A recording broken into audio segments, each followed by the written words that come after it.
दर्शक बंधु नमस्कार। ओडिशा परिवेश समितिर एक निआरा प्रयास अनेक तथ्य अनेक तत्व को भित्ति करी आपण मानक सचेतन करने सहित सुस्थ जीवन सुस्थ समाज गठन करने आम मानकर मूल लक्ष्य। आज प्रसंग प्लास्टिक आम पाई आशीर्वाद ना अभिशाप। आपण माने देखुथिबे चपल ठारू आरंभ करी चश्मा पर्यंत चामच ठारू आरंभ करी खाइबा प्लेट पर्यंत चेयर टेबल सबकि आज प्लास्टिक जमी प्लास्टिक एक अविच्छेद अंग हो जाइए। अपर पक्षर आपने देखिए जे प्लास्टिक ये व्यवहार ही वर्ज्य वस्तु अधिक कराइबा परिवेश को प्रदूषित करवा एवं आम मान जीवन को दुर्विषह करने दायी। तेणु एभली एक प्रसंग आलोचना करने ओडिशार जड़े लब्ध प्रतिष्ठित शिक्षाविद परिवेशविद गवेषक वैज्ञानिक व्यक्तित्व आम पाखे अच्छा प्रोफेसर चौधरी सूर्यकांत मिश्र महोदय मु स्वागत करुच्ची। सर नमस्कार। आज प्रसंग प्लास्टिक आम पाई आशीर्वाद ना अभिशाप।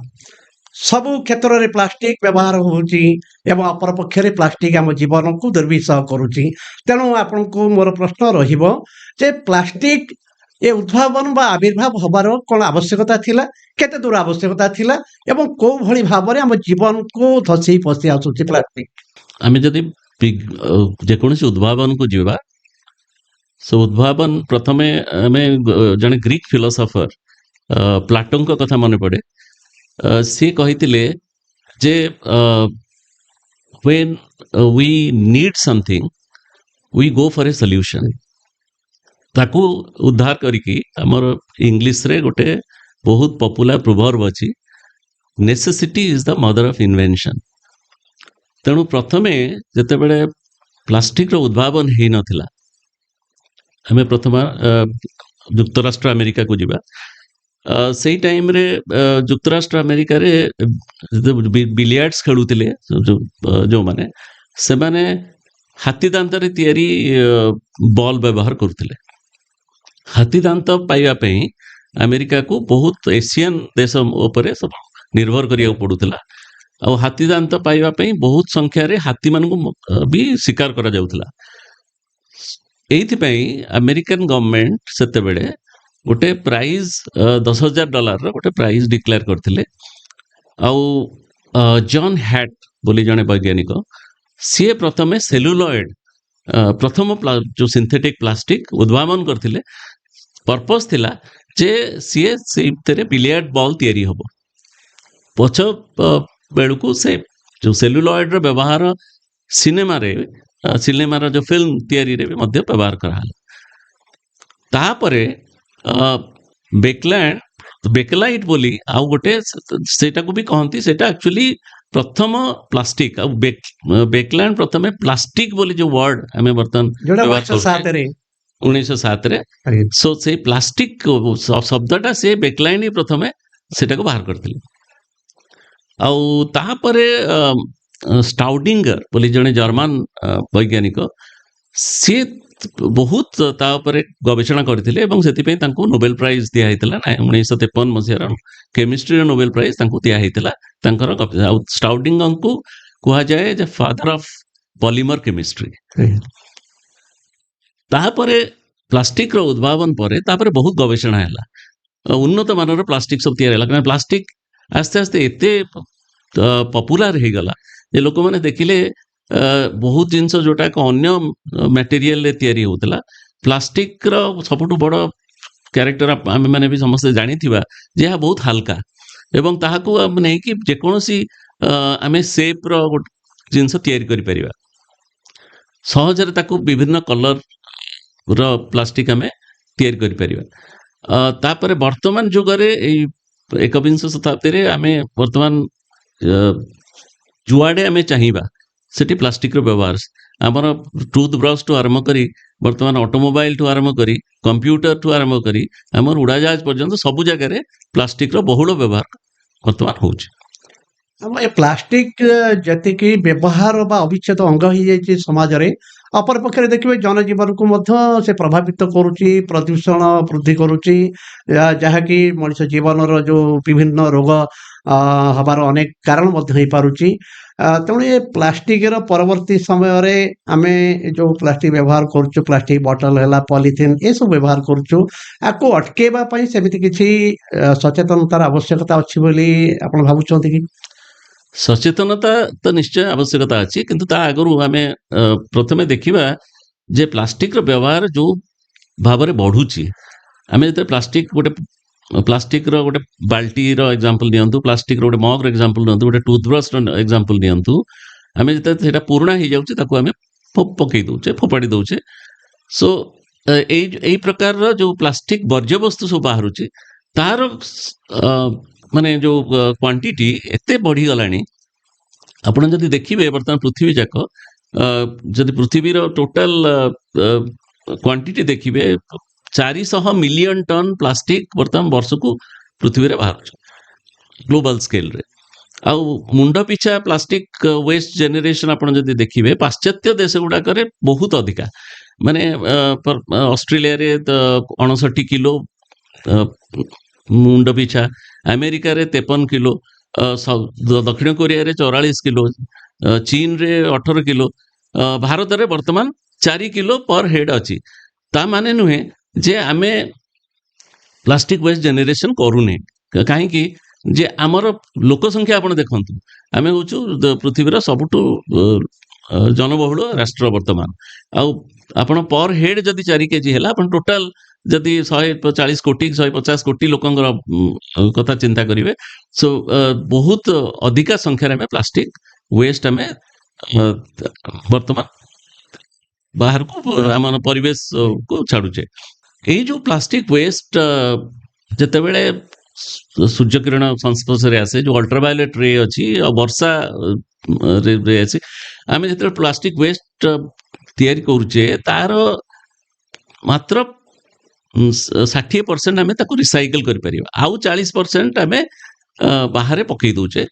ଆଉ ତା ଦେହରୁ ଏ ଯେଉଁ ବହୁତ ପ୍ରକାରର ଛୋଟ ଛୋଟ କଣିକା, ପ୍ଲାଷ୍ଟିକ କଣିକା, ଯାହାକୁ ମାଇକ୍ରୋପ୍ଲାଷ୍ଟିକ ବୋଲି କହୁଛେ, ସୋ ସେଇଗୁଡାକ ସବୁ ବାହାରୁଛି ଏବଂ ପରିବେଶକୁ ପ୍ରଦୂଷିତ କରୁଛି। ସାର୍, ଆମର ଗୋଟେ ଇଂରେଜୀରେ କଥାଟିଏ ଅଛି, plastic pollutes our lands, why plastic are seen in our hands.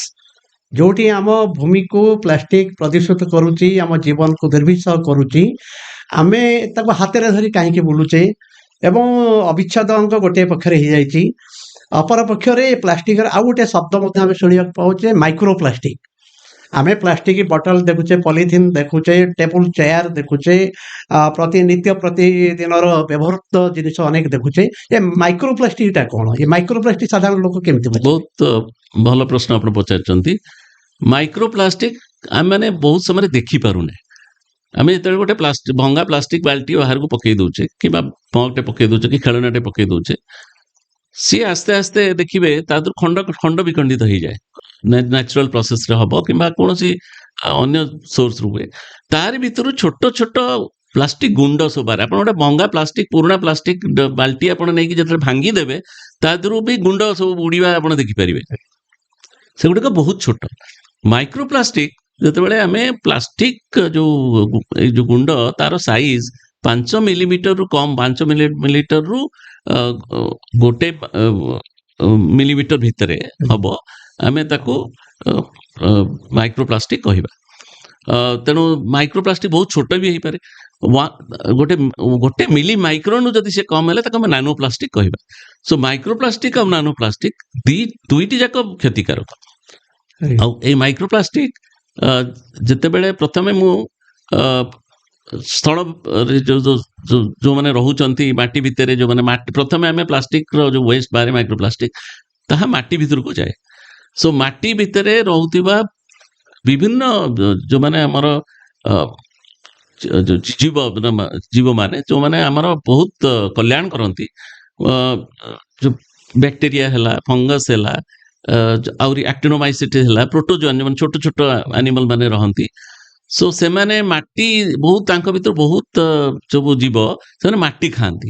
ଆଉ ସେ ମାଟିରେ ଯଦି ମାଇକ୍ରୋପ୍ଲାଷ୍ଟିକ ରହିବ ସେମାନେ ମାଇକ୍ରୋପ୍ଲାଷ୍ଟିକ ତାଙ୍କ ଶରୀର ଭିତରକୁ ଯିବ ଆଉ ତା ଭିତରେ ସେ ବହୁତ ପ୍ରକାରର କ୍ଷତି କରେ ଆଉ ମାଇକ୍ରୋପ୍ଲାଷ୍ଟିକ ଯେତେବେଳେ ମାଟିରେ ରହେ ଆମେ ଗୋଟେ ଚାଷ ଜମି କଥା ଚିନ୍ତା କରିବା ଚାଷ ଜମିକୁ ଯଦି ମାଇକ୍ରୋପ୍ଲାଷ୍ଟିକ ଗଲା ଚାଷ ଜମିରେ ଆମେ କୀଟନାଶକ ଔଷଧ ପକଉଛେ କି ପେଷ୍ଟିସାଇଡ ପକଉଛେ ସୋ ସେ ପେଷ୍ଟିସାଇଡ ବି ମାଟି ଭିତରକୁ ଯାଉଛି କିମ୍ବା କେମିକାଲ ଫର୍ଟିଲାଇଜର ଆମେ ୟୁରିଆ ହଉ କି ଅନ୍ୟ କୌଣସି ଫର୍ଟିଲାଇଜର ଆପ୍ଲାଏ କରୁଛେ ସୋ ମାଇକ୍ରୋପ୍ଲାଷ୍ଟିକ ଯଦି ରହିବ ସିଏ ଏଇ କେମିକାଲ ଯୋଉମାନେ ଏମିତି ବି କୀଟନାଶକ ଗୁଡ଼ିକ ଟକ୍ସିକ ଥାଏ କେମିକାଲ ଫର୍ଟିଲାଇଜର ବି ଟକ୍ସିକ ଥାଏ ତାର ଟକ୍ସିସିଟି ମାଇକ୍ରୋପ୍ଲାଷ୍ଟିକ ସାଙ୍ଗରେ ଯେତେବେଳେ ସେ ମିଶିଯାଏ ତାର ବଢିଯାଏ ତେଣୁ ସିଏ ସେ ଜୀବମାନଙ୍କ ଉପରେ ତାର ଆହୁରି ନକାରାତ୍ମକ ପ୍ରଭାବ ସବୁ ପଡେ ଆଉ ଆମମାନଙ୍କର ଗବେଷଣା ମୁଁ ଯେତେବେଳେ ଆମେ ସବୁ ଓଡ଼ିଶା କୃଷି ବୈଷୟିକ ବିଦ୍ୟାଳୟ ଗବେଷଣା କରୁଥିଲୁ ମାଇକ୍ରୋପ୍ଲାଷ୍ଟିକର ଜିଆ ଉପରେ ଆଉ ଏଇ ଯୋଉ ବ୍ୟାକ୍ଟେରିଆ ଉପରେ ଆମେ ଦେଖିଛୁ ଯେ ବହୁତ ଉପକାରୀ ବ୍ୟାକ୍ଟେରିଆଙ୍କ ବଂଶ ବୃଦ୍ଧିରେ ଇଏ ମାନେ ତାର ନେଗେଟିଭ ଇମ୍ପାକ୍ଟ ମାଇକ୍ରୋପ୍ଲାଷ୍ଟିକର ଥାଏ ଆଉ ତାର ଫଙ୍କସନ ଉପରେ ବି ଥାଏ କାହିଁକିନା ବ୍ୟାକ୍ଟେରିଆ ମାନଙ୍କର ସଏଲ ଯୋଉ ମାଟି ଭିତରେ ଯୋଉ ବ୍ୟାକ୍ଟେରିଆ ଥାନ୍ତି ସେମାନେ ଆମର ଯୋଉ ଅର୍ଗାନିକ ମ୍ୟାଟର ଥାଏ ତାର ସିମ୍ପ୍ଲିଫିକେସନରେ ସାହାଯ୍ୟ କରନ୍ତି ମାଇକ୍ରୋପ୍ଲାଷ୍ଟିକ ରହିବ ସେଇଟା ବାଧାପ୍ରାପ୍ତ ହବ ଜିଆ ମାନେ ଯେତେବେଳେ ମାଇକ୍ରୋପ୍ଲାଷ୍ଟିକ ଖାଆନ୍ତି ସେମାନଙ୍କର ଯୋଉ ବଂଶ ବୃଦ୍ଧି ହୁଏ କିମ୍ବା ତାଙ୍କର ଯୋଉ ଗ୍ରୋଥ ହୁଏ ସେଗୁଡା ବି ଆଫେକ୍ଟେଡ ହୁଏ ସୋ ଏଗୁଡାକ ଆମେ ଅଲରେଡି ଜାଣିଛୁ ଆଉ ମାଇକ୍ରୋପ୍ଲାଷ୍ଟିକ ମାଟିରୁ ଆପଣ ବର୍ଷା ହେଲା କି ଅନ୍ୟ କୌଣସି ପ୍ରୋସେସରେ ମାଇକ୍ରୋପ୍ଲାଷ୍ଟିକ ବିଭିନ୍ନ ଜଳ ଯୋଉଗୁଡାକ ପୋଖରୀ ହେଲା କିମ୍ବା ଗୋଟେ ହ୍ରଦ ହେଲା କିମ୍ବା ନଦୀ ହେଲା ତା ଭିତରକୁ ଯାଏ ଆଉ ସେଇ ପାଣି ଦେଇକି ସେ ସମୁଦ୍ର ଭିତରକୁ ଯାଏ ବର୍ତ୍ତମାନ ସମୁଦ୍ର ହଉଛି ମାଇକ୍ରୋପ୍ଲାଷ୍ଟିକ ଆଉ ପ୍ଲାଷ୍ଟିକ ୱେଷ୍ଟର ଗୋଟେ ମେଜର ରିଜର୍ଭ ତାକୁ କୁହାଯାଉଛି ଆଉ ବହୁତ ପ୍ରକାରର କ୍ଷତି ମାଇକ୍ରୋପ୍ଲାଷ୍ଟିକ ଏଇ ଯୋଉ ଜଳଜୀବ ମାନଙ୍କୁ କରିଥାଏ ସମୁଦ୍ରରେ ଦେଖାଯାଇଛି ଯେ ସମୁଦ୍ର ପାଣିରେ ବର୍ତ୍ତମାନ 3 ଟ୍ରିଲିୟନ ମାଇକ୍ରୋପ୍ଲାଷ୍ଟିକ ପାର୍ଟିକଲ ବର୍ତ୍ତମାନ ରହୁଛି ଆପଣ 3 ଟ୍ରିଲିୟନ ଯାହାକୁ 2050 ମସିହା ସୁଦ୍ଧା ବୈଜ୍ଞାନିକ ମାନେ ଭାବୁଛନ୍ତି ଯଦି ଏଇ ରେଟରେ ଆମେ ମାଇକ୍ରୋପ୍ଲାଷ୍ଟିକ ପ୍ରସ୍ତୁତ କରିବା ତାହେଲେ 2050 ସୁଦ୍ଧା ତାହାର 3 ମିଲିୟନ ଡବଲ ଆମାଉଣ୍ଟ ମାଇକ୍ରୋପ୍ଲାଷ୍ଟିକ ପାଣି ଭିତରେ ରହିବ ସମୁଦ୍ର ପାଣିରେ ରହିବ ଆଉ ସେତିକି ଆମାଉଣ୍ଟ ସେତେବେଳେ ମାଛ ମାନଙ୍କର ଯେତେ ମାଛ ସେଠି ଥିବେ ତାର ଓଜନଠୁ ଅଧିକା ହେଇଯିବ ତେଣୁ ଆମେ ଯଦି ବର୍ତ୍ତମାନ ଏ କଥା ଆମେ ସିରିୟସଲି ଚିନ୍ତା ନ କରିବା ପ୍ଲାଷ୍ଟିକର ୱେଷ୍ଟ ଜେନେରେସନ ନ କମେଇବା ତାହେଲେ ଏଇଟା ଗୋଟେ ପରିବେଶ ଉପରେ ବହୁତ ନକାରାତ୍ମକ ସାର୍ ଆମେ ଗୋଟେ ସର୍ବେକ୍ଷଣରୁ ଦେଖିବାକୁ ପାଇଛୁ ଯେ ସହରାଞ୍ଚଳରେ ଯେତେ ବର୍ଜ୍ୟବସ୍ତୁ ତାର 80% ହେଉଛି କେବଳ ପ୍ଲାଷ୍ଟିକ ଏବଂ ସହରାଞ୍ଚଳର ଯେତେବେଳେ ବଢି ଆସୁଛି ବା ବନ୍ୟା ହଉଛି ବା ବର୍ଷା ଜଳ ସେ ପ୍ଲାଷ୍ଟିକ ସବୁ ଭାସି ଯାଉଛି ନଈରୁ ଭାସି ଯାଇକି ପହଞ୍ଚୁଛି ସମୁଦ୍ର ଭିତରେ ତା ଭିତରେ କୋଉଠି ନା କୋଉଠି ମାଟିକୁ ତ ପ୍ରଦୂଷିତ କରୁଛି ଜଳକୁ ପ୍ରଦୂଷିତ କରୁଛି ଏବଂ ଏ ମଣିଷ ଜୀବନକୁ କେମିତି ପ୍ରଭାବିତ କରୁଛି ଯୋଉଥିପାଇଁ ଆଜି ମଣିଷ ଆଜି ଅଣନିଶ୍ୱାସୀ ପ୍ଲାଷ୍ଟିକ ପାଇଁ ଆମେ ଯିବା ସେଇ ମଣିଷର ସ୍ୱାସ୍ଥ୍ୟ ଉପରେ ମାଇକ୍ରୋପ୍ଲାଷ୍ଟିକର ଯୋଉ ନକାରାତ୍ମକ ଇଏକୁ ଯିବା କିନ୍ତୁ ସମୁଦ୍ରକୁ ଆପଣ ଯୋଉ କହିଲେ ସମୁଦ୍ର କଥା ମୁଁ କହିଲି ଯୋଉ ଭାସୁଛି ମାଇକ୍ରୋପ୍ଲାଷ୍ଟିକ ପାଣି ଉପରେ ଆପଣ ଜାଣିଥିବେ ସମୁଦ୍ରରେ ଗୋଟେ ଫାଇଟୋପ୍ଲାଙ୍କଟନ୍ସ ଥାନ୍ତି ଫାଇଟୋପ୍ଲାଙ୍କଟନ ମାନେ ଯେମିତି ଆମର ସ୍ଥଳଭାଗରେ ଗଛ ମାନଙ୍କର ଯାହା ରୋଲ ଥାଏ ସେମାନେ କାର୍ବନ ଡାଇଅକ୍ସାଇଡ ଆବଜର୍ଭ କରନ୍ତି ଆଉ ଅକ୍ସିଜେନ ଛାଡ଼ନ୍ତି ଫାଇଟୋପ୍ଲାଙ୍କଟନ ମାନେ ଗୋଟେ ସମୁଦ୍ର ଆମର ପୃଥିବୀର ଅଧିକାଂଶ ଭାଗ ହେଉଛି ସମୁଦ୍ର ସେଠି ସେମାନେ ଫଟୋସିନ୍ଥେସିସ୍ କରନ୍ତି ଏବଂ ଅକ୍ସିଜେନ ବାହାର କରନ୍ତି ଯଦି ମାଇକ୍ରୋପ୍ଲାଷ୍ଟିକ ରହିବ ଏଇ ଯୋଉ ଫଟୋସିନ୍ଥେସିସଟା ସିରିୟସଲି ଆଫେକ୍ଟେଡ ହବ ଏବଂ ଅକ୍ସିଜେନ ଆଉ ଆଟମୋସ୍ଫିୟରରୁ କମି କମି ଯିବ ସେଇଟା ଗୋଟେ ବହୁତ ବଡ ତା ଛଡା ଅଧିକାଂଶ ଦେଖାଯାଇଛି ସମୁଦ୍ରରେ ଯୋଉ ଆମ ଚଢେଇ ମାନେ ଯୋଉମାନେ ସମୁଦ୍ରରୁ ମାଛ ଖାଆନ୍ତି କିମ୍ବା ଯୋଉ ଆମର କଇଁଛ ମାନେ ଯୋଉ ଆସୁଛନ୍ତି ଯୋଉ ଅଲିଭ୍ ରିଡଲେ କଇଁଛ ଆମର ବି ଆସୁଛନ୍ତି 50% କଇଁଛ ମାନଙ୍କ ଯୋଉ ଭିତରେ ଦେଖାଯାଇଛି ସେମାନେ ସବୁ ପ୍ଲାଷ୍ଟିକ ୱେଷ୍ଟ ତାଙ୍କ ପେଟ ଭିତରୁ ପ୍ଲାଷ୍ଟିକ ବାହାରେ ଏଷ୍ଟିମେଟ ବି କରାଯାଇଛି ଯେ ବର୍ଷକୁ 1 ଲକ୍ଷ ସ୍ତନ୍ୟପାୟୀ ଯୋଉମାନେ ପାଣିରେ ସମୁଦ୍ର ପାଣିରେ ରହୁଛନ୍ତି ସେମାନଙ୍କ ମୃତ୍ୟୁ ଘଟେ ସୋ ଏହା ହଉଛି ଗୋଟେ ଚିନ୍ତାର ବିଷୟ ବର୍ତ୍ତମାନ ତାପରେ ଆମେ ଆସିବା ମଣିଷ ଉପରେ ପ୍ଲାଷ୍ଟିକର ମାଇକ୍ରୋପ୍ଲାଷ୍ଟିକର ପ୍ରଭାବ ଉପରେ ମାଇକ୍ରୋପ୍ଲାଷ୍ଟିକ ଆମେ ଯୋଉ ବର୍ତ୍ତମାନ ଆମେ ଯୋଉ ଆଲୋଚନା କଲେ ସେଟା ହଉଛି ମାଟିରେ ରହୁଥିବା ଜୀବ ଏବଂ ପାଣିରେ ରହୁଥିବା ଜୀବ କିନ୍ତୁ ମାଇକ୍ରୋପ୍ଲାଷ୍ଟିକ କେତେ ଛୋଟ ଯେ ସେ ପବନରେ ବି ଉଡ଼ି ପାରିବ। ମଣିଷ ଆମେ ଯେତେବେଳେ ବାହାରକୁ ଯାଉଛେ ଆମେ ନଉଛେ, ଆମେ ନିଶ୍ୱାସ ପ୍ରଶ୍ୱାସ ଦେଇକିରି ମାଇକ୍ରୋପ୍ଲାଷ୍ଟିକ ଆମ ବଡି ଭିତରକୁ ଯାଉଛି। ତା ଛଡା ଆମେ ପ୍ଲାଷ୍ଟିକ ବୋତଲରୁ ପାଣି ପିଉଛେ। ପ୍ଲାଷ୍ଟିକ ବୋତଲରୁ ଯୋଉମାନେ ରେଗୁଲାରଲି ପାଣି ପିଇବେ ସେମାନଙ୍କ ଦେହ ଭିତରକୁ ମାଇକ୍ରୋପ୍ଲାଷ୍ଟିକ ଯିବ। ମାନେ ଗୋଟେ ସର୍ଭେରୁ ଜଣା ପଡିଛି ଗୋଟେ ଆଭରେଜ ମଣିଷ ଯିଏ ଗୋଟେ ପ୍ଲାଷ୍ଟିକ ପଲ୍ୟୁଟେଡ ଏରିଆରେ ରହୁଛି ସିଏ ଦିନକୁ 1,00,000 ମାଇକ୍ରୋପ୍ଲାଷ୍ଟିକ ତା ଶରୀର ଭିତରକୁ ଯାଉଛନ୍ତି। ଆଉ ସିଏ ମାଇକ୍ରୋପ୍ଲାଷ୍ଟିକ ଭିତରକୁ ଯାଏ, ସିଏ ଦୁଇଟା ପ୍ରଥମେ ଲଙ୍ଗସ ରେ ଆମର ଯୋଉ ଫୁସଫୁସ ରେ ଡିପୋଜିଟ ହେବେ, ଫୁସଫୁସ ରେ ସେମାନେ ଆଲର୍ଜି କରିପାରନ୍ତି, ସେମାନେ କ୍ୟାନ୍ସର କରିପାରନ୍ତି। ମାଇକ୍ରୋପ୍ଲାଷ୍ଟିକ ବ୍ଲଡ सर्कुलेशन को जाइकरी जते नानो प्लास्टिक भी ता संगे मिसिबो से कैपिलरी ब्लॉकेज करिवो, ता मध्य हार्ट अटैक भी हेई पारे। एबे रिसेंटली आपण जदि वर्षे तळे गोटे पेपर रे बाहर थिला टाइम्स ऑफ इंडिया रे जे माइक्रोप्लास्टिक जाई वर्तमान मनीषर मस्तिष्क भितरे भी डिपोजिशन हबार आरंभ हो गलानी। ता माने वर्तमान को रेट रे हमें माइक्रोप्लास्टिक आम बॉडी भीतर को जाउछ। ता छड़ा माइक्रोप्लास्टिक जते हम शरीर भीतर को जाए सी हमर जो हार्मोन सिक्रेशन होची, हमर एंजाइम सिक्रेशन होची, बॉडी जो सेगुडा सब वर्तमान ताको भी से अफेक्ट करिवो।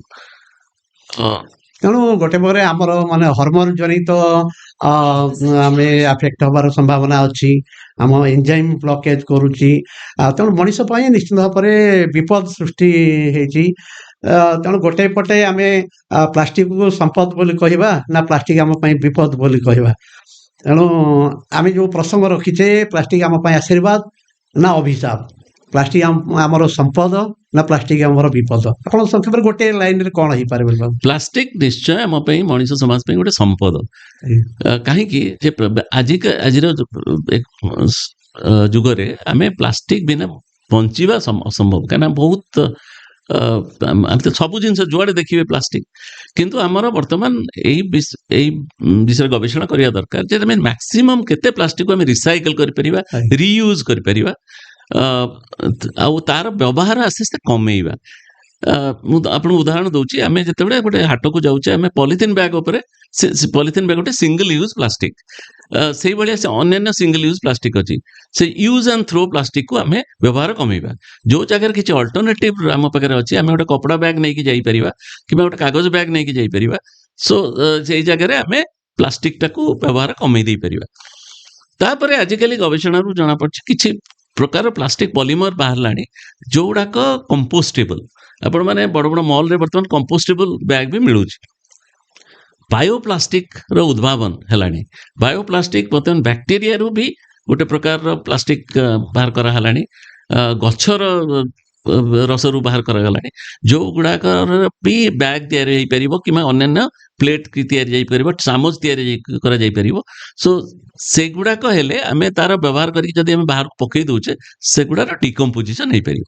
सो ए गुड़ाक होची फ्यूचर साइंस आमे तो कहि परिबा, किंतु ता एते पॉपुलर हे पारनी, आहुरी तार ऊपर गवेषणा दरकार। किंतु मु भाबुची आगामी दिन रे नुआ प्रकार बायोप्लास्टिक उद्भावन हम, जोटा आस्ते आस्ते जो सिंथेटिक प्लास्टिक टाको से आस्ते आस्ते तार व्यवहार कमी जाए। सर प्लास्टिक व्यवहार करवा कि सिंगल यूज प्लास्टिक को आम व्यवहार न करी सिंगल यूज प्लास्टिक आम केमी दूरे रहा से रिसाइक्लेबल प्लास्टिक आम व्यवहार करवा जेमती करूचे करवा, किंतु सिंगल यूज प्लास्टिक को आम वर्जन जेमती के हाट बजार आम पॉलिथिन आणुचे पुणी डस्टबिन फोपाड़ी दउचे से नाल को जाउचे से प्लास्टिक गुडी को विशेष कर पॉलिथिन को आम व्यवहार करवा नाही। तेणु आपनकर कौन शेष मेसेज रहिबो हमर श्रोता मानकु दर्शक बंधु मानकु आम मानकर दायित्व कौन हम गोटे सुस्थ समाज गोटे समाज आम मानकु नहीं कि समाज तैयारी हुए।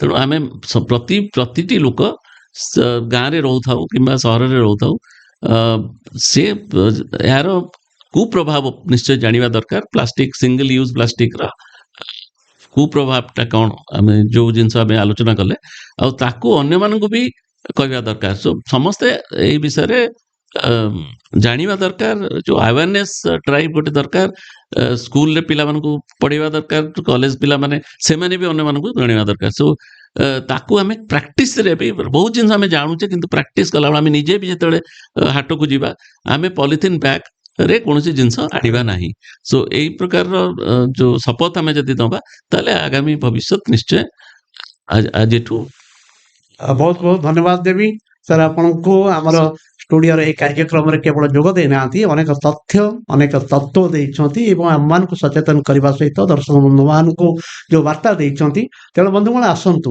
ବି the part of solution not be the part of your pollution ତେଣୁ ପଲ୍ୟୁସନକୁ ଅଟକେଇବା ଆମେ ସଲ୍ୟୁସନ୍ ବାହାର କରିବା ପ୍ଲାଷ୍ଟିକ ବ୍ୟବହାର କମ୍ କରିବା ଏବଂ ବିଶେଷ କରି ସିଙ୍ଗଲ ୟୁଜ୍ ପ୍ଲାଷ୍ଟିକ ବ୍ୟବହାର କରିବା ନାହିଁ ଏବଂ ଏ କାର୍ଯ୍ୟକ୍ରମକୁ ଅନ୍ୟମାନଙ୍କ ପାଖରେ ବାର୍ତ୍ତା ଦେବା ପାଇଁ ମୁଁ ଅନୁରୋଧ କରିବି ଆପଣ ସବସ୍କ୍ରାଇବ୍ କରନ୍ତୁ ଲାଇକ୍ କରନ୍ତୁ ଏବଂ ଆପଣ ବଟନ୍ ଟିପନ୍ତୁ ଆମକୁ ସଚେତନ ଜଣାଇ ଦେବା ପାଇଁ ଆମର ନୋଟିଫିକେସନ୍ ପାଇବା ପାଇଁ ଅନେକ ଅନେକ ଧନ୍ୟବାଦ be the part of solution not be the part of pollution thank you ଆପଣମାନଙ୍କୁ ସମସ୍ତଙ୍କୁ ନମସ୍କାର ଆଜିର ଅତିଥିଙ୍କୁ ମୋର ଆଉ ଥରେ ନମସ୍କାର ନମସ୍କାର